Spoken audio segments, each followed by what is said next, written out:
Hey guys, welcome back to Snapchange Media. I'm Brandon Jacobs, and in this video I'll be reviewing the Suzuki Eeco panel van. The Suzuki Eeco panel van is a little mini cargo van. It is 1.6 meters long, about 1.5 meters wide, and it has a wheelbase of 2.4 meters, and it's capable of carrying 615 kilograms. Now, the vehicle is very fuel economical and it drives very nicely. It's powered by a 4-cylinder 16 valve 1.2 liter petrol engine that has multi-point injectors as well as VVT technology. So power delivery is very nice. It has torque in the low revs, so the gearbox is also tuned quite nicely and it does quite well mating with the engine power. The engine that powers the Eeco is Suzuki's K12N engine.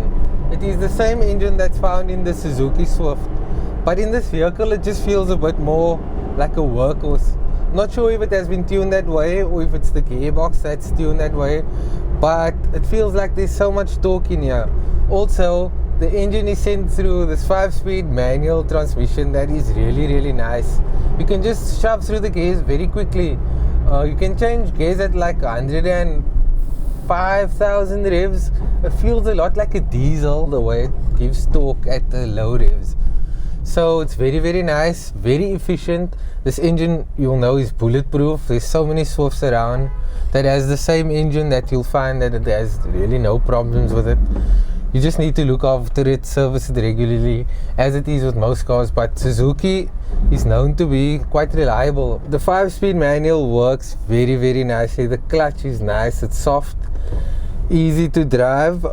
It's pleasant to shift gears as well. Like I said, the gears are mapped out very nicely, so the gear ratios are also set up nicely. The engine sends power to the rear wheels, so it's loads of fun to drive and there's lots of pushing power. The Suzuki Eeco is very torquey. The 1.2 liter petrol engine is capable of 59 kilowatts and 104 Newton meters of torque. So let's go. We're in first gear now. It's first, second,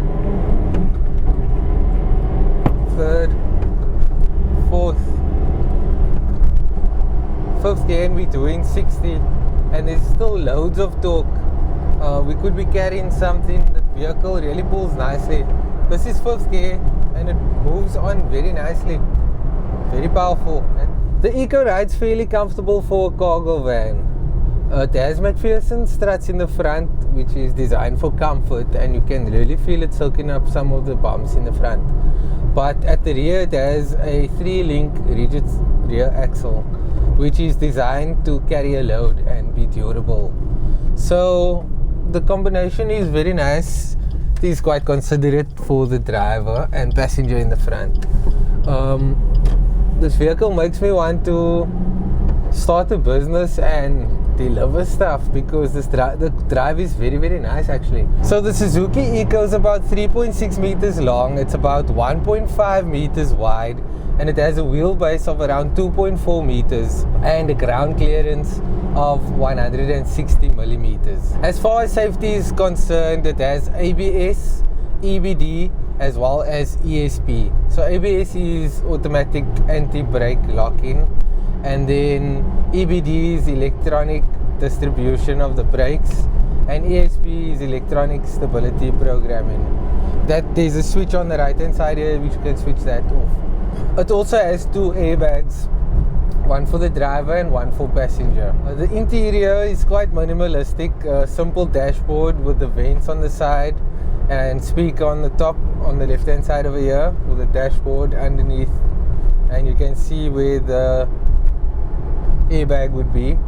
And then in the front, a simple dashboard shows you the speed that you're doing, and it has a gauge at the bottom for your fuel and kilometers. It doesn't show you your fuel economy, but Suzuki claims that it has about 5.4 liter per 100 kilometer fuel economy. I'm testing it now and I'm reaching about 500 kilometers before the fuel light will start to flash. So that's quite cool. 500 kilometers off from the 40-liter fuel tank, which is commendable. The vehicle, as you can see, I'm shifting gears quite nicely, and I don't need to rev the vehicle like high up to get power from it, which is a good sign for pulling and carrying. One of the gripes that I have with the Suzuki Eeco is the floor mat over here. It's loose and it gets in the way of the clutch, which I feel is really terrible. The solution is just to take the mat out, of course. It's quite simple, but I feel like that Suzuki could have did a better job with this. The Suzuki Eeco has a simplistic and minimalistic design, which is intended on saving costs. It also maximizes on space on the inside, the simple block shape. So the loading bay is 1.6 meters long and it's 1.3 meters wide, and it has a 1 meter height. And as mentioned before, the load capacity is 615 kilograms. The air conditioning system in the Eeco blows very, very nicely. It is very cool, very cold. Put it on 1 even, and then it blows really cool. Simple designs, dial designs, works really well.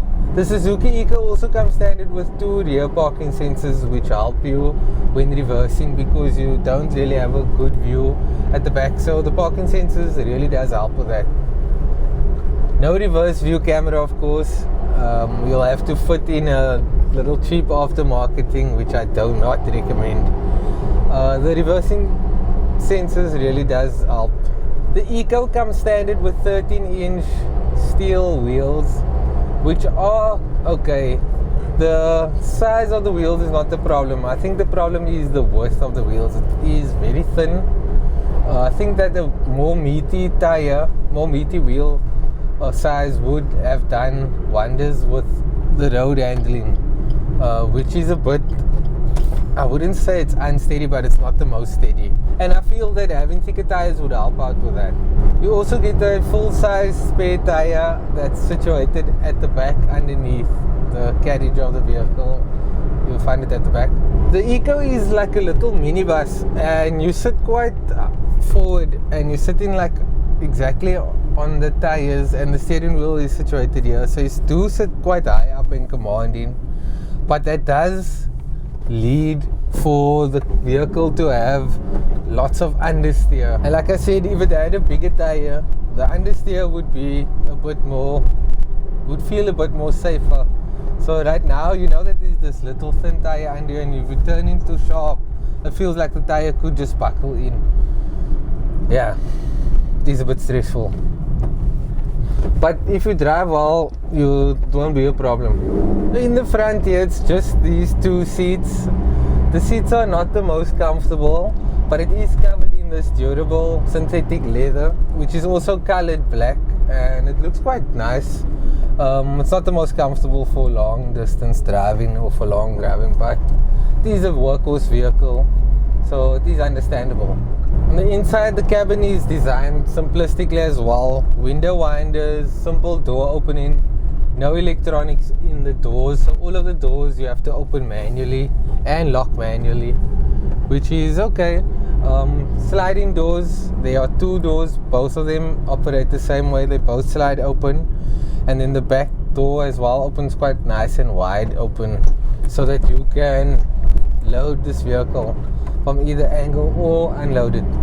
Easy access. The price tag for the Eeco is 199,000 Rand, 900 Rand. It's basically 200,000 Rand. And you get a 6-year warranty with that